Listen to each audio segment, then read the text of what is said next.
बाळासाहेबांच्या तमाम शिवसैनिकांना तुमच्या ह्या अनिश गाढवेचा, बाळासाहेबांचे कडवट शिवसैनिकाचा मानाचा जय महाराष्ट्र. शिवसैनिकांनो, अजूनही शिवसेना एक वादळ या आपल्या हक्काच्या माध्यमाला सबस्क्राईब करायचं राहून गेलं असेल, तुम्ही अजूनही सबस्क्राईब केलं नसाल तर तुम्हा सर्व शिवसैनिकांना पुन्हा एकदा कळकळीची विनंती करतो. आता ताबडतोब शिवसेना एक वादळ आपण सर्वांनी लाखोंच्या संख्येने सबस्क्राईब ठेवा. उभ्या महाराष्ट्रात शिवसेनेच्या ज्वलंत विचारांना पोहोचवणाऱ्या या माध्यमाला आपण सर्वांनी मिळून मोठं करा ही नम्र विनंती करतो. शिवसैनिकांनो, आज सकाळपासून अजित पवारांचा एक व्हिडिओ प्रचंड व्हायरल होतोय. ज्यावेळेस पुण्याचे खासदार गिरीश बापट यांचं निधन झालं आणि निधनानंतर ताबडतोब दुसऱ्या तिसऱ्या दिवशीच पुण्याचे भावी खासदार म्हणून अनेकांचे बॅनर लागू लागले. अजित पवारांनी चांगलाच समाचार घेतला होता.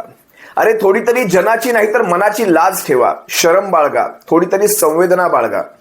कमीत कमी 13व्या 14व्या पर्यंत तरी थांबायचं होतं. अशा पद्धतीने त्यांनी सर्वांचे कान खडसावले होते. गिरीश बापटांचं निधन आणि त्यानंतर झालेला हा प्रसंग अजित पवारांनी आपल्या पद्धतीने हाताळला होता. पण बघा ना, हा फेरा कसा असतो. ज्यावेळेस स्वतः अजित पवारांचं निधन झालं, अपघाती निधन झालं, त्यानंतर मात्र त्यांच्या अस्थी सावडण्यापूर्वीच पुढचा उपमुख्यमंत्री कोण इथपासून बातम्यांना सुरुवात झाली. अस्थी सावडण्याच्या कार्यक्रमात त्यांच्या स्वतःच्या पक्षातले नेते उपस्थित नव्हते, तर ते उपस्थित होते मुंबईच्या बैठकांना.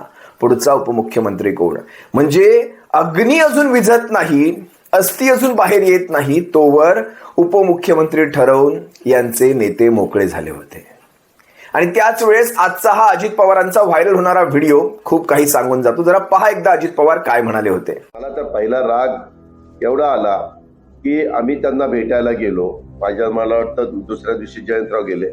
अस्थि विसर्जन तेपर्यंत झालेलं नव्हतं. मी ज्या दिवशी अंत्यविधी झाला त्या दिवशी जाऊ शकलो नाही. दुसऱ्या दिवशी माझा कुठेतरी कार्यक्रम होता म्हणून तिसऱ्या दिवशी गेलो. अस्थि विसर्जन झालेलं नव्हतं. काय आपण काय अगदी त्या निवडणुकीपासून निवडणूक नाही लागली तर जीव चाललेत काहीचे. काय जनाची नाही मनाची माणुसकीची काय सगळंच कुठं सोडलं का? तुमच्या आमच्या घरामध्ये जर अशा प्रकारची दुःखद घटना घडली तर माणूस 13-14 दिवस गप्प बसतो. महिनाभर गप्प बसला म्हणून बिघडलं कुठं? सारखं कोण कुठं काय करणार, कोण उमेदवार देणार, कोण काय करणार, कोण आत्ताच भावी खासदार म्हणून तिथं पोस्टर लावायला लागले. अरे कुठं गुडघ्याला बायशिंग बांधून निघाला. ज्यावेळेस पुण्याचे खासदार गिरीश बापट यांचं निधन झालं त्यावेळेसचा अजित पवारांचा हा व्हिडिओ. आज विचार करा, स्वतः अजित पवारांच्या बाबतीत काय घडतंय. म्हणजे सुतक तर दूरचीच गोष्ट, अगदी 3 दिवस सुद्धा घरातले सुद्धा थांबले नाहीत. अगदी तिसऱ्या दिवशी म्हणजे जो शासकीय दुखवटा पाळणार होते त्याच 3 दिवसांमध्ये त्यांच्या पत्नींनी सुनेत्रा पवारांनी उपमुख्यमंत्री पदाची शपथ घेतली.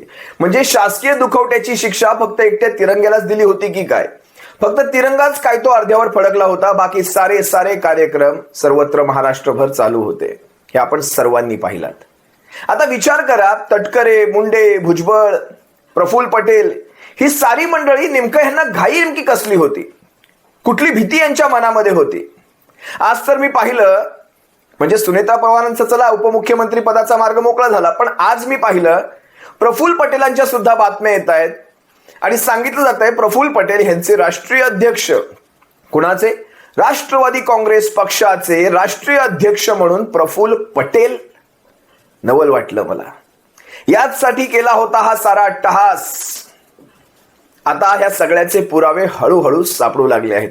आणि बरं, ह्या सगळ्याचं हे सगळ्या बातम्या बाहेर कोण आणताय? तर बाहेर आणतायत पियुष गोयल, भाजपाचे केंद्रीय मंत्री. भाजपाच्या दावणीला राष्ट्रवादी काँग्रेस अशा प्रकारे बांधली गेली. जर भविष्यात इतिहासामध्ये असा प्रश्न आला की भाजपाच्या दावणीला एक मराठा पक्ष कसा बांधला गेला, तर तो अशा प्रकारे बांधला गेला. बघा काय सांगितलंय. महाराष्ट्राच्या राजकारणातली आताच्या क्षणाची सर्वात मोठी बातमी समोर आलेली आहे. केंद्रीय वाणिज्य मंत्री पियुष गोयल यांनी सर्वात मोठं विधान केलंय. अजित पवारांच्या राष्ट्रवादी काँग्रेसच्या राष्ट्रीय अध्यक्षपदी प्रफुल्ल पटेल यांची नियुक्ती करण्यात आल्याची माहिती त्यांनी पीटीआयला दिलेल्या मुलाखतीत सांगितलेलं आहे. त्यामुळे महाराष्ट्राच्या राजकारणात एक मोठी खळबळ माजण्याची शक्यता आहे. या क्षणाची एक महत्वाची बातमी आपण पाहतोय. आता प्रफुल्ल पटेल, पियुष गोयल या सगळ्याबद्दल माफी मागतील. नाही, आम्ही असं काही म्हणालोच नाही, आमच्या विधानांचा गैरअर्थ घेतला गेला. हे सगळं ऐकत असताना दादांचा तो जुना व्हिडिओ पुन्हा आठवतो, राजकारण लय वंगाळ झालंय. राजकारण वंगाळ झालंय. चांगले शिका, मोठे व्हा, कामाधंद्याला लागा, या राजकारणात पडू नका. राजकारण लय वंगाळ झालंय. आज ते शब्द तंतोतंत खरे ठरतात. पहा, काही उपयोग नाही रे, राजकारण लय वंगाळ आहे. आता काय सांगायचं, पण आता तुम्ही धंदा पाणी करा, मस्तपैकी राहा, मुलाबाळांना चांगलं शिकवा, निर्व्यसनी राहा. मी पुन्हा पुन्हा सांगतोय, साधू संतांनी ते आपल्याला सांगितलं. अजित पवारांचे ते शब्द, दादांचे ते शब्द आज तंतोतंत खरे ठरले. राजकारण लय वंगाळ झालंय. आणि खरंच दादा, राजकारण वंगाळ झालंय. मला का कोणास ठाऊक बुलढाण्यातला तो अपघाताचा प्रसंग आजही आठवतोय. एक बस जळाली होती बुलढाण्यामध्ये, समृद्धी महामार्गावर. मला वाटतं सिंदखेड राजाच्या जवळ. जवळपास 25-30 जणांचा जळून होरपळून मृत्यू झाला होता. लहान मुलं होती, महिला होते त्याच्यामध्ये. आपल्या सरकारचा ज्या दिवशी वर्षभरापूर्वी शपथविधी पार पडला जात होता, म्हणजे उपमुख्यमंत्री पदाची शपथ घेतली जात होती, त्याच वेळेस म्हणजे शपथविधी आणि ह्या 25-30 जणांचा अंत्यविधी एकाच दिवशी एकाच फ्रेम मध्ये मीडिया कव्हर करत होती. खरंच दादा, राजकारण लय वंगाळ झालंय.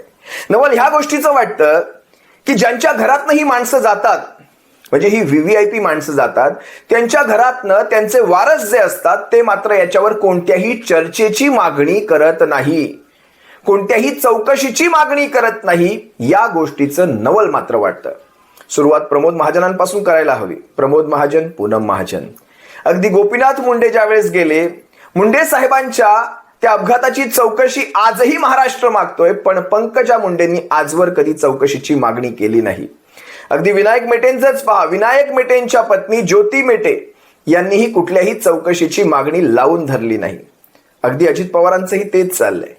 एकाही पवार कुटुंबियाच्या मनामध्ये चौकशीची मागणी न यावी, त्यांनी मीडियावर साधं हे बोलणंही दाखवू नये, मला नवल वाटतं. आज तुम्ही पाहिलं असाल, मी पहिल्या दिवसापासून ज्यावेळेस आपलं ह्यावर विश्लेषण येत आहे, मी पहिल्या दिवसापासून काही प्रसंगांवर बोट ठेवतोय. सगळ्यात पहिला प्रसंग, सीसीटीव्हीचं फुटेज एवढं क्लिअर असताना पायलटच्या, म्हणजे तुम्ही ज्या तांत्रिक बाबी सांगतायत, पायलटला खालचा रनवे दिसत नाही, हे कसं काही शक्य आहे? सुषमाताईंनी अतिशय योग्य प्रश्न मांडला होता. दुसरी गोष्ट म्हणजे अपघाताच्या काही क्षणामध्ये ते पार्थिव देह एवढा फुगला कसा काय? हा साधा प्रश्न आहे, कुणाच्याही मनामध्ये येईल. तुम्ही पाहिली असाल, ती बॉडी बऱ्याच ठिकाणी दाखवली गेली. एवढा फुगला कसा काय?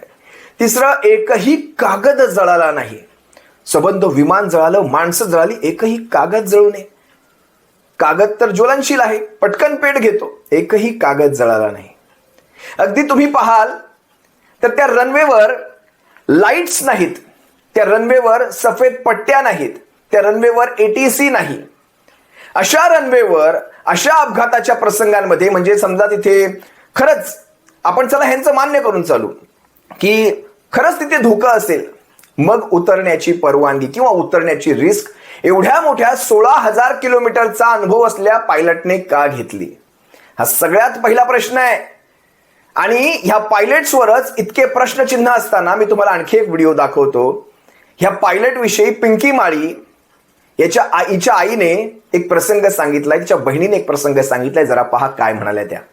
उसको बोलती थी नहीं जमता तो छोड़ दे, नहीं तो कंप्लेंट कर दे उन लोग का. बोलती थी मम्मी नहीं कर सकती कंप्लेंट, उन लोग का कंप्लेंट करेगी तो वो लोग मेरा ही कर देंगे.